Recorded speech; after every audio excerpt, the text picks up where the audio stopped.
When I was 11 and my brother Rorik was 16, Dad moved us to the jungle to deliver the Lord's good work to the people who lived there. He must have thought that it would change us, make us into men, and lift us above the everyday sins of the other boys littering the stoops of Boston. That's what he called them, everyday sins. Dad said that everyday sins were small things. Small things like not telling the Irish girl who lived in the building across the way that the cat had been sitting in her window. Because the way that her curtains fall lately, they bunch up around the pull strings, and if a person were bending down in just the right way, for example on his knees, whispering prayers before bed, he might see through the gap to whomever might be standing there blow-drying their hair in clean white panties. Everyday sins can sneak up on you, son. Like bees. One or two, they ain't so bad. But when you get a swarm of them together, that's when you're in big trouble. Dad had black hair and a mouth that could smile all the way to the corners of his eyes. He was not a religious fanatic or a child abuser, if that's what you're thinking. Dad never beat us with Bibles or locked us in closets or forced us to grasp crucifixes heated over the burners. He was just an electrician turned preacher who, in addition to being fond of analogies, believed that God would want men and boys to wear heeled shoes and pressed shirts while they were delivering the good news. He had been flipping a batch of Dad's famous hotcakes when he delivered the analogy about the bees. Dad cooked us hot meals all the time, and everything he made was famous. They'll sting your swollen, son, and if you give 'em the chance, that's why you have to be on the lookout. He put the plate of hotcakes on the table, and we ate them together in the warm kitchen with syrup and butter, as well as cold milk. There were no bees in the jungle. The native women were not like the Irish girl or the lady with the tiny waist on the detergent box. Their breasts fell on their navel like couples of cold molasses sinking slowly down their chests. They were the first breasts that I had ever seen up close. Instead of using a toilet, the villagers squatted over holes, and their nails were thick and yellow. They were all missing a toenail or a fingernail, and sometimes more than one. The girls poked pieces of wood and bone through their holes in their noses and ears, and sometimes lumps of scar tissues bloomed up around the holes like the chunks of white lime built up around our drain at home. They squatted next to the coal beds while they cooked. Some nights the firelights showed me down their hair and dark spots that hung beneath like flaps. Some had brown and black tattoos on their faces, and some of their heads were as bald as eggs. The men were strong and glossy and hard. They hunted monkeys and butchered them with their hands. Then they cooked up the meat and the guts as well. They even broke open the bones and dug inside with their thumbs, and then ate the stuff that came out. Sometimes they pulled out the guts before the monkey even stopped breathing. The children turned over logs and found white grubs the size of pecans that they roasted on sticks before chewing them up. They watched the moon on some of the nights, then they smeared things on themselves and danced in front of the bonfire. One night, I even saw a baby born. Inside our chapel was very, very hot. The walls and roof were made of heavy pine planks. The planks were the first thing that we brought in once the road was cleared, said Father Clausen, showing us how to fan out mosquito nets over our beds and weigh them down at the bottom. He pointed to the 4 glass windows, looking very proud. From a pair of very charitable Christians in Long Island. That's real glass. They let the light of Christ shine right in, he beamed. I doubt that there's another set of glass windows for 300 miles in any direction. The windows didn't open. The air in the chapel was as hot and heavy as the steam that used to hiss from Dad's iron. Beads of sap oozed from the pine lumber, scenting the smother like Christ Mass time. And everything was sticky. A few villagers curious enough to attend the services brought banana leaves to sit on, so that way they wouldn't get the sap on their bottoms from sitting in the pews. They fanned themselves with fronds and then stopped coming altogether. Dad said sometimes the good word was like the sound of the ocean. Waves just keep crashing on the background, and finally a day comes when people see the waters are cool and clear. People wade in and try to swim. And some of those people will take to the water like fish, and others might not get the hang of it right away. Some people might only dip in a toe. He'd always drop his voice for the next part. And some people need us more than anyone else, because by the time that they get to the water, they've already been on fire for a very, very long time. Dad was from Chicago first and then Minneapolis. And then he spent the rest of his life in Boston. He'd signed a year contract for us. And when the review board asked if he'd had any experience living on the tropical island, he said, "I've studied up." And then to us, he'd said, "If the Swiss Family Robinson can do that, so can we. The Lord will watch over us." But not many days had passed before it became clear that neither was true. We were dangerously ignorant about the jungle. We'd packed useless things, a swimsuit, a gold pocket watch, a real plastic radio that never picked up a station and ran out of batteries after the first week. Dad brought 3 jars of Brio cream, because he was afraid that he'd run out.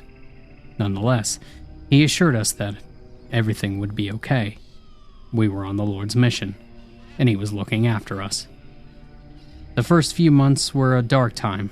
Our water filter was a heavy contraption that took both hands and all my weight to pump. In the heat of the day, I'd avoid pumping water until I was so thirsty my head throbbed, and then I'd make it worse by exerting myself in the heat. For food, we had a kind of dried porridge with vitamins ground up in it, and you'd add water to make a sweet, gritty sludge. The best way to get it down was drink it fast, like cod liver oil. Suffering in button-up shirts and heeled shoes with socks, we dolled out litanies to the strange natives who looked at us with skepticality, clicking their tongues and shaking their heads. The village children ran naked into the open air, and waded into the brown, running stream to splash their dark bodies with water. I tried not to feel bitter, though, towards them. On Sundays, Dad offered sacrament, pressing wafers of host into the rough, brown hands and making the sign of the cross in the air. "On the night in which he was betrayed, Christ broke bread and said, 'Take and eat. This is my body given to you. Do this in remembrance of me.'" The villagers inspected the paper discs, taking wary nibbles and tasting an unfamiliar fruit for the first time, without knowing if the flesh would send them into fits or cause chaos in their bowels. Nobody understood a word either side was saying. At night, Rorik and I lay beneath the mosquito nets and felt things crawling on us, scratching furrows into our legs with our grimy fingernails. We'd been itchy and paranoid since the night that Rorik had found a millipede as long as his forearm coiled inside his pillowcase. Sometimes we lay in bed and remembered things together, like the icebox back in Boston and the cool fountain in the square. Rory reminded me of Dad's famous potato and fried egg hash with catsup, and I reminded him of Dad's famous chocolate egg cream, always with an extra sprinkle of Ovaltine on top. One very dark night I dreamt of the Irish girl. She was blow-drying her hair. She turned around, and I saw that her dark breasts were formed and made of scar tissue, lumps stacked upon lumps like bunches of half-dried grapes. Beneath her white panties something bulged and squirmed. The hard, horny head of a giant millipede emerged from one leg of her panties and wound down the entire side of her thigh, circling once before disappearing beneath her knee. She held up her thumb, and there was black stuff on it. She sucked it off and smiled, looking right at me, still holding on to the blow dryer. I'd wet the bed that night for the first time in years, but Rory didn't notice. The sheets were always damp anyway, and we trained our noses not to smell things. 4 months passed, and Dad was sick. He would stand in the palmettos behind the chapel and make himself vomit before morning service, so he wouldn't have to stop the sermon when he felt it coming. Long flat worms like ribbons came up in the vomit, yellow stains blooming in the armpits of his white shirt. and he had to go to the bathroom all the time. He grew thin and grim. Still, he didn't want to leave. He said that nothing was more transient than flesh, and he felt proud that God believed that he was strong enough to be tested. Rory and I wondered about this. We always wondered whether or not God considered all meat to be flesh. Were the worms made of flesh? What about the grubs or the millipede? Or the monkey guts? Or the villagers? What about the difference between flesh and the regular old meat? We couldn't decide. The infection began with a black dot the size of a pea on the top of Dad's foot. It looked like that time I'd stepped on a sharpened pencil, and the smooth pellet of lead had lodged itself into the web of my big toe. At first it only itched. Dad thought that it might be a mosquito bite turned blood blister. Maybe he could just coax out a few drops of blood, and the thing would turn back into regular skin. He squeezed it between his thumbnails, but nothing came out. And then it was bigger the next day, and he tried to prick it with the corner of his folded razor. The blade barely brushed the dot before Dad sucked air over his teeth and squeezed his eyes shut, gripping the sides of his foot with both hands as if curling up that way would make the pain stop. The next day, the dot was twice as big, and it was no longer a dot. It was a little brown crater with a black pit, and the ring of skin around the crater was puffy and angry looking. The day after, the foot was swollen and bulged out of Dad's shoe like rising bread, and then the day after that, the shoe didn't fit at all. For the first time in 4 months, Dad stayed in his bed beneath the mosquito net instead of rising for morning prayer. We tried to cool him by fanning him with fronds, the way that the villagers did. We pumped the water filter for him and offered him mangoes and porridge. He drank some water and ate a little of the mango, but the porridge came right back up. When he could no longer bear the heat of the chapel, he crawled outside to lie on the ground in the shade of the giant palmettos. His hair hung in greasy strings on his forehead with shiny beads of sweat coming down. The whites of his eyes had begun to look yellowish.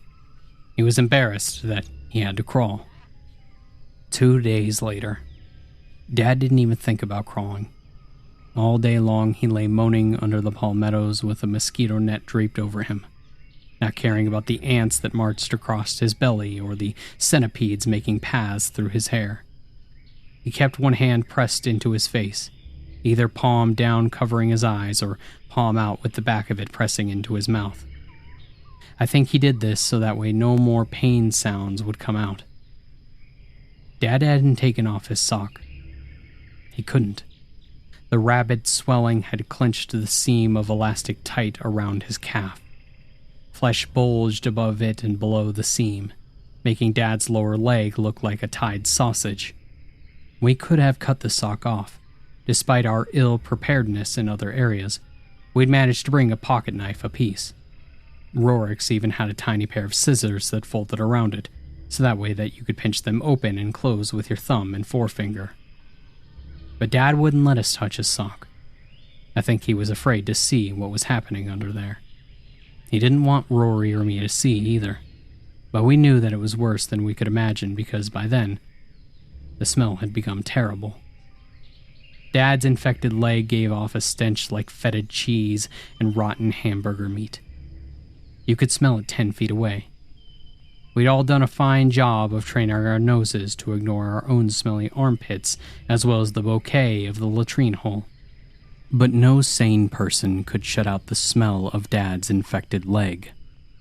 My brother and I stole sips of air through our mouths and pretended that we didn't notice as we sat with Dad, distracting him with staged arguments about which of his sermons we remembered best. He distracted us with forced chuckles that doubled him fetal with pain. Dad's moans became high and shrill at the end. Consumed, none of us ate or slept. Rory and I didn't know what was expected out of us, and Dad was too sick to say.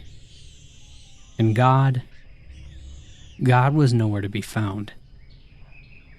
After Dad slipped into the delirium, he could no longer refuse Rorik's pleas to let him run and fetch Father Clausen. Rorik left the chapel early in the morning, disappearing into the spots of the brush that had grown over the path since we walked it last. And he didn't come back until dawn. Father Clausen will be here when the sun comes up. He'll bring men with a cart and a mule and get Dad the hell out of here. I lifted the mosquito net so Rory could climb into the bed next to me. What about a doctor? I whispered. There isn't one. Rory groaned softly as he settled into the bed, and he sounded very tired. Not a real one. Dad'll have to be flown out the way that we came in. Father Clausen's already radioed San Thomas for a pilot. And Rory was silent for a while. I told Father Clausen about the smell. And he asked me how long, and I told him almost a week. And after another long pause, Rory added quietly, he asked me if we have kin in Boston. You know, just in case. In case, Dad. Rory broke off in a heave. I could tell that he wanted to cry. At last, he said, in case the Lord takes Dad before we can get him out of here. He said that in an even, weighted voice that I'd never heard from Rourke before. Dad was right about one thing. The jungle had made a man out of my brother. A Presbyterian doctor in San Tomas cut off Dad's pants with the scissors that we had bent flat halfway down, so that way they could slide right between Dad's pants and his leg. Then the doctor used his bent scissors to cut Dad's socks into squares. And when he began to peel away the squares, Dad tore his sheets and screamed to God for the strength to stand until a nurse rushed in with more morphine. Father Clausen stood by his head, and Rory and I held down his hands as each square was peeled away. His leg didn't look like a leg anymore. His knee was a black bulge with hard, raised bruises.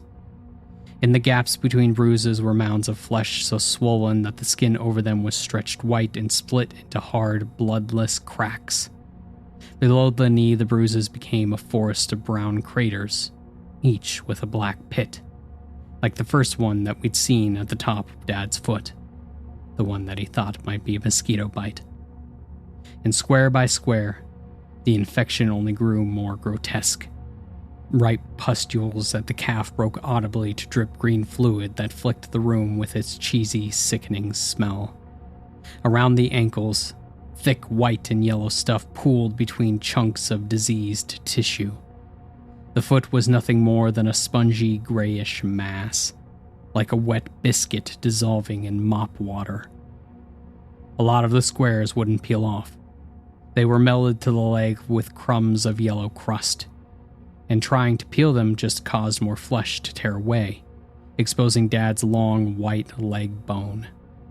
The doctor called the squares of stuck sock grafted, and said that it would probably happen at the very beginning before Dad's body stopped trying to scab over and heal itself.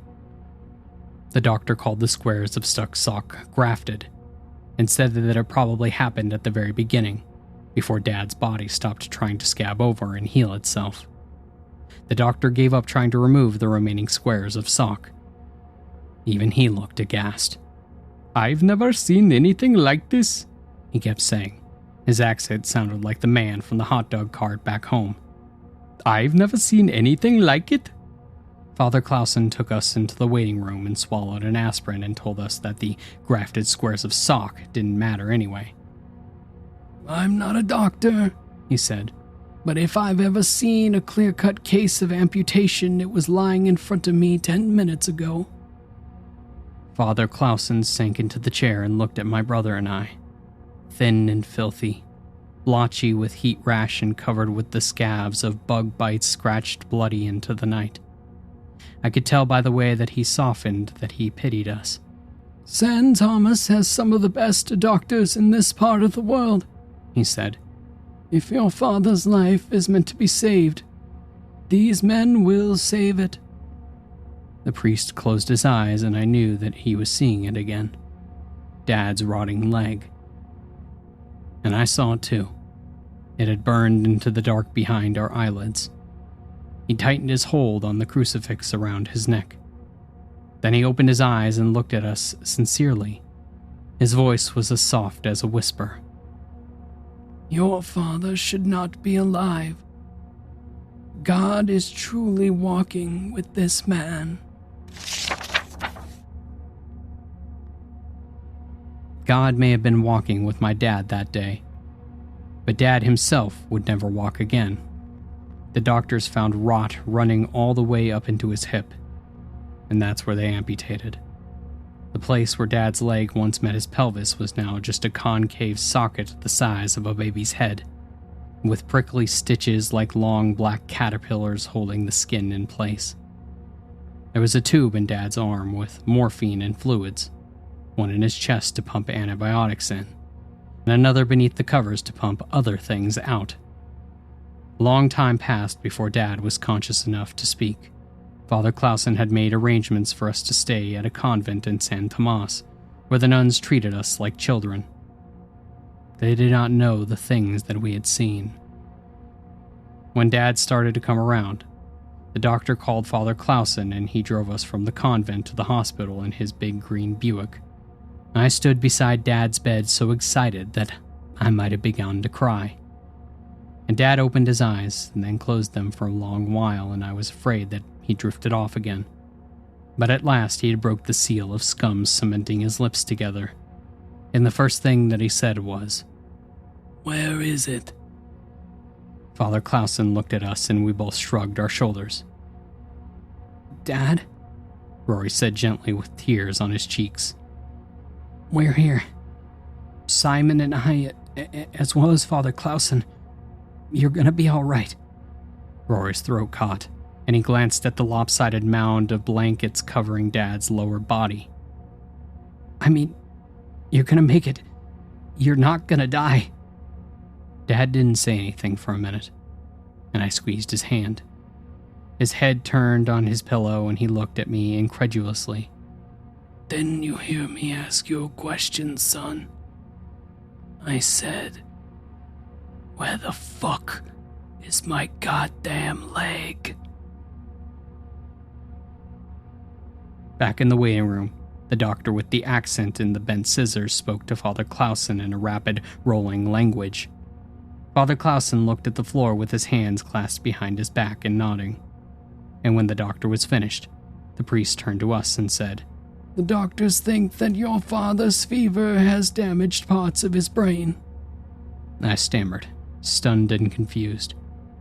But Rourke was angry. His fists were tight balls at his side. The problem with our dad was his leg, Father. Or didn't you see it? Because I did. And my little brother sure as hell did. A fever can't change a person that way. When I had the mumps, I was as hot as a skillet for 3 days, and I couldn't bear a stitch or clothing or a spoonful of broth. But I didn't wake up a swearing blasphemer.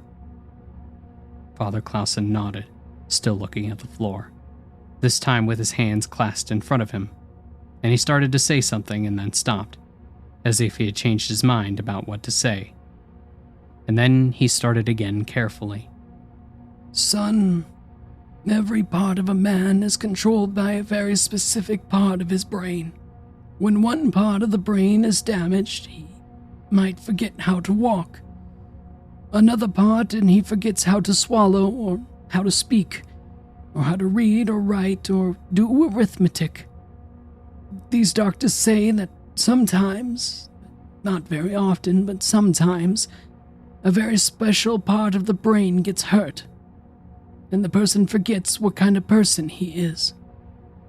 They think that in your dad's case, the fever, it burned that part of him away." Father Clausen put his hand on Rory's shoulder. "May God be with you, boys. The church will do everything it can to help you and your father through this trial. You must have faith." Rourke clenched his fists more tightly and shrugged out from underneath Father Clausen's hand. "God had his chance, Father. And the church brought us to this Gorma to begin with. And I don't think that we'd like any help from either of you. In fact, I think my brother and I ought to be alone right now." And he took me by the arm and began to turn away. And Father Clausen's voice called out, "This is a time for joining together in prayer. not for casting blame. But Rourke didn't turn back. There's just one more thing, called the priest. Something in his voice made Rory stop. Your father said that he won't leave here without his leg. The man in the hospital bed had Dad's face, but nothing else about him was the same. And when the nurses came in to change his bandages, he waited until they leaned over him before he tweaked their nipples through their mocks and asked if all the women from this country were sluts on wheels with titties of steel. He held his fork with the wrong hand and laughed at things that weren't funny. He wanted to know where the fuck were his goddamn cigarettes, wide filtered Pall Malls, as if he'd smoked them every day of his life. And even his breath smelled different. I know because right before we landed in Massachusetts, he grabbed my collar and pulled me close. Those olive-eaten sawbones said that they never seen the fucking bug I got, he told me, his voice slow. He was so close. I could feel his hot breath in my nostrils. Said maybe it was the first time anyone got it, anywhere in the world. And I said, isn't that something? Hey, why don't you pack the whole thing up and ship it back to the good old US of A? Maybe have the fellas from the Mayo take a look at it. For research, you know. Just so I can make sure that I do my part. He smiled a smile that made his face dark. Then I look at the sawbones with my eyes real big. Big, wide crocodile eyes. And I say, I want to do my part to see this tragedy don't befall another living soul. Not if I can do anything about it. He laughed Swedish breath into my face and I recoiled. He yanked me fiercely back to him. It belongs to me after all. It's my goddamn leg. You can't just toss someone's leg into the garbage like a used rubber. So they just said, maybe I had a point. Those brains at the Mayo are thinking up new medicines all the time. Pills to stop your heartache and cure your clap. Even pills to make your fucking dick hard. Those guys may have something going. So the sawbones tossed it up in a big glass tube full of some of that, formaldehyde stuff. Locked it in with these big steel cups. And I saw them load it into the cargo hold. Looks like the biggest fucking pickled foot you ever saw. He laughed again. There was a rattle and a lurch and the landing gear deployed. And we were back in Boston. But it didn't feel like home. And nothing was the same. I'll be fucked if those needle dicks at the Mayo will ever get their hands on it. Because it's mine. Dad pulled me so close his nose touched the skin on my forehead, and his voice fell to a whisper that made my skin break into goose flesh. Do you hear me, son? It's mine. Father Clausen had arranged a one-bedroom apartment for us on a sloppy street beside an Italian restaurant. It was close enough to St. Elizabeth's, to the hospital where Dad would go if he needed to see a doctor. And I mean the other sort of doctor, too, Father Clausen reminded us. A psychiatrist. If he gets any worse, or if you boys are ever afraid he'll hurt you, just pick up the phone and call St. Elizabeth's right away. I've written the number to the psychiatric crisis line right here next to the phone. He also said that the church would pay all of Dad's medical bills, so not to worry about that. And there was a Murphy's bed in the living room, he told us, so that way there would be room for all of us as long as my brother and I shared a bed. He spoke a last hurried blessing, and then he finally left. The apartment smelled like garlic bread and a nubby car petted with gold and burgundy circulars, like carpet from a movie theater lobby. There was something called a kitchenette, which was a half-sized icebox, a sink and a hot plate on the island of a dingy linoleum that curled up where it met the carpet. Father Clausen said that he chose this apartment because it had belonged to a man with polio. The door that led in front of the alley had a wide ramp and a rail for Dad's wheelchair, and above the bathtub and toilet were special bars where he could climb in and out if he needed to go. The countertops in the kitchen and bathroom were only half as high as normal, so that way he could reach everything. Dad sat in his wheelchair in the kitchenette, smoking Pall Malls and yelling slurs at the two black porters who had touted our luggage from the airport. We didn't have much, mostly just secondhand clothes and dishes from the nuns in St. Thomas. The pair of big men struggled up the wheelchair ramp with something heavy wrapped in a black duvet. They set it down in the corner and wiped their brows when Dad yelled, "You stupid fucking spooks. Are you gonna put that right in front of the radiator?" He dropped his cigarette in the sink and wheeled angrily across the room. "Be careful with that, goddammit. Do you even know what this is?" He yanked off the duvet, and Rory and I froze, staring and not believing. "It's my goddamn leg, that's what it is!" There it was. Dad's rotting leg, bobbing inside a glass tube as high as my shoulders. Steel claps closed the tube at the top and bottom, bolted tight with pieces that looked like chrome lug nuts. A paper with a big orange symbol that said biohazard stuck to the glass with strips of wrinkly white tape, and a few paragraphs of medical words filled the space beneath the symbol. Beyond that, the gray mess of craters and boils floated like a fleshy jellyfish in the pale yellow preservative. "Cost me half a nutsack and a gold pocket watch. Good thing you fucking darkies are hot for bribes and shiny things, or it'd be halfway to Alabama by now, on its way to be poked by some egghead with a microscope up his ass." One of the black men took a step towards Dad, like he might hit him, but the other man touched his elbow and shook his head, and after they left, they closed the door behind them. The light of our new apartment was dimmed by puddles of dead moths settling in their yellow fixtures. The fluorescent over the kitchenette flickered constantly, like it was sucking its electricity through a bent straw. There was not enough light or space or air. We all stood in our new home, not speaking. Me, my brother, my dad, and his preserved amputated leg. Rory turned 17 that spring and fibbed himself a year older, so that way he could join the Navy.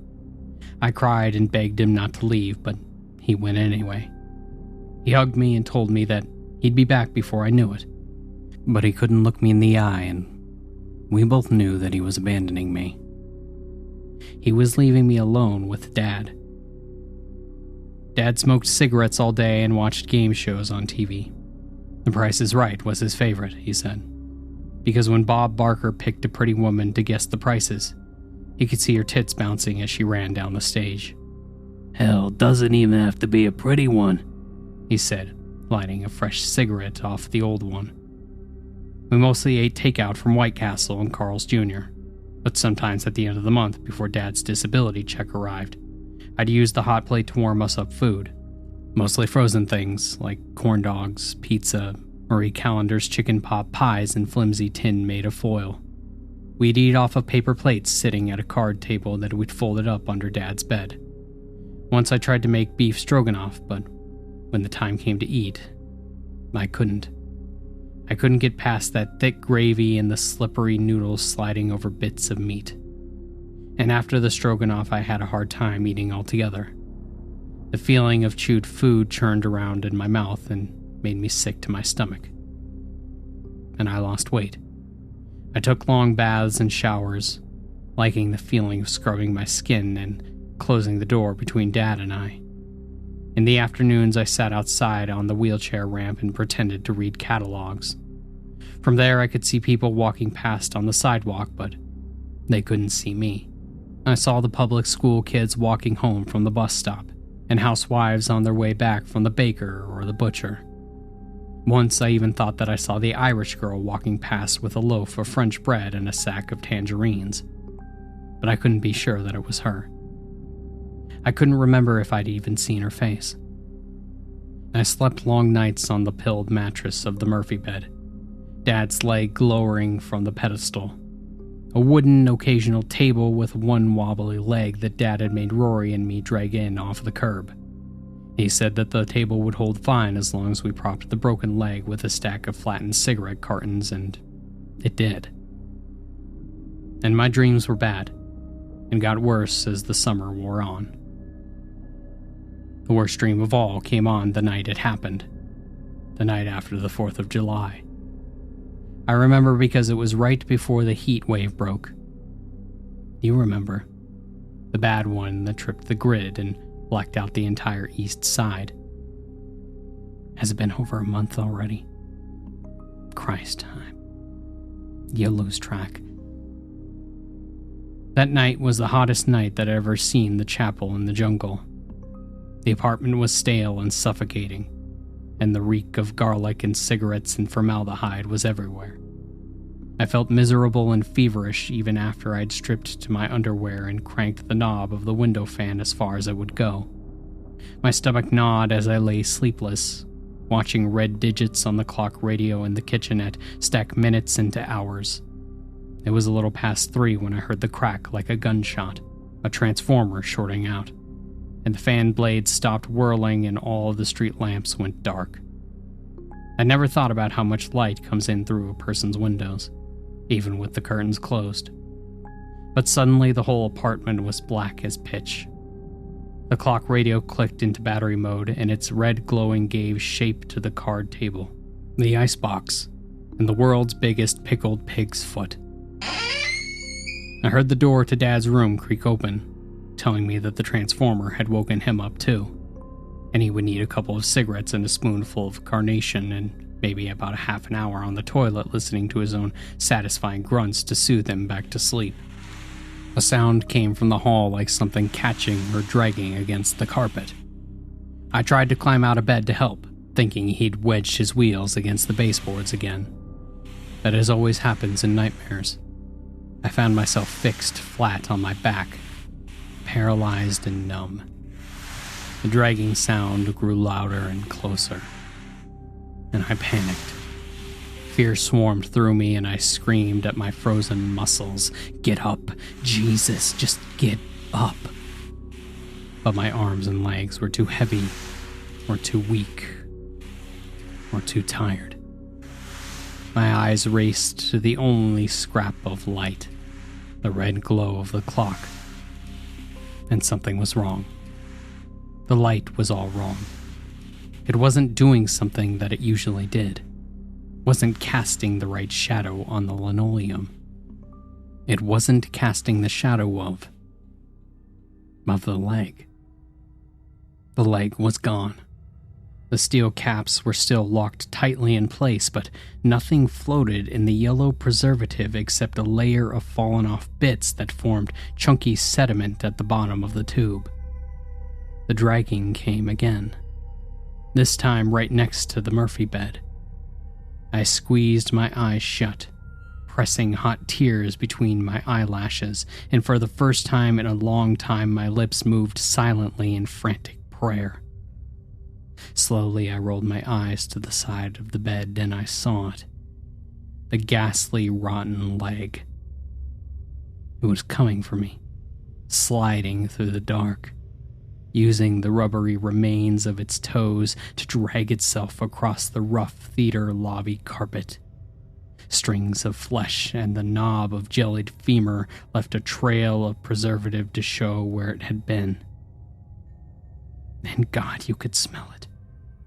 Not the formaldehyde smell, but the smell from beneath the palmettos. The smell of maggots feasting on raw cheeseburgers, of flesh rotting in tropical sun. I felt a tug of the sheets, and the exposed knuckle of the leg's big toe appeared above the mattress. I felt myself losing it, delirious with fear.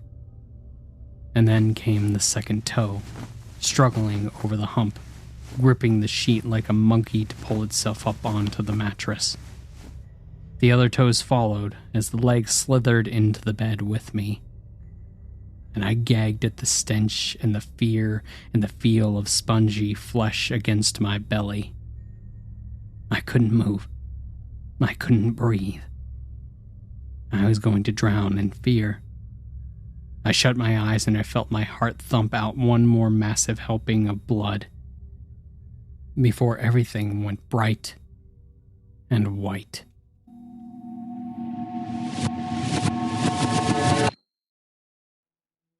And then I was awake. I leapt out of bed and wheeled around, sweeping my eyes to the tube in the corner. But it bobbed there innocently in the red glow as if to say, "See? I've been right here the whole time." The blood rushed from my head and dropped into my hands and knees. Weak. My ribs stood out from my chest as I breathed in and out. My heart skipped and started. I think I may have grayed out for a while. I was so tired. So tired and so hungry and so weak. I looked up at the leg, hating it. I wanted everything back the way that it was. I wanted to walk into our old kitchen and find Dad standing on 2 feet in front of our stove, flipping a batch of his famous hotcakes and practicing aloud his sermon for the day. I wanted Roy to come back and make me believe that I wasn't alone anymore. I wanted to sink my teeth into a hamburger or a banana or a slice of beef without feeling my tongue begin to explode its imaginary craters and boils. I just wanted to be rid of it. All of it. The tube was easier to break than you'd think. It really only took one good whack with the hot plate to shatter the entire thing. Dad heard the noise, of course, but he must have considered his own obvious limitations, because he didn't even try to pull me off. He screamed curses at me from his wheelchair, and when that didn't work, he dialed the number Father Clausen had written next to the phone. And then you guys came in and brought me here. At first, you strapped me to the bed, but I got that privilege back for good behavior. I'm not sure how long it took you guys to arrive after Dad called. I don't really remember that part at all. I expect it probably took longer than usual on account of the blackout. All I remember is a terrible throbbing urgency to have Dad back. The real Dad. The Dad who'd make us pancakes and hated the smell of ashtrays, and who stood sweating before the tribe of villagers intent only on the word of God. The Dad who'd said in a voice that I can now recall only as an echo, "Take and eat. This is my body given for you. Do this in remembrance of me."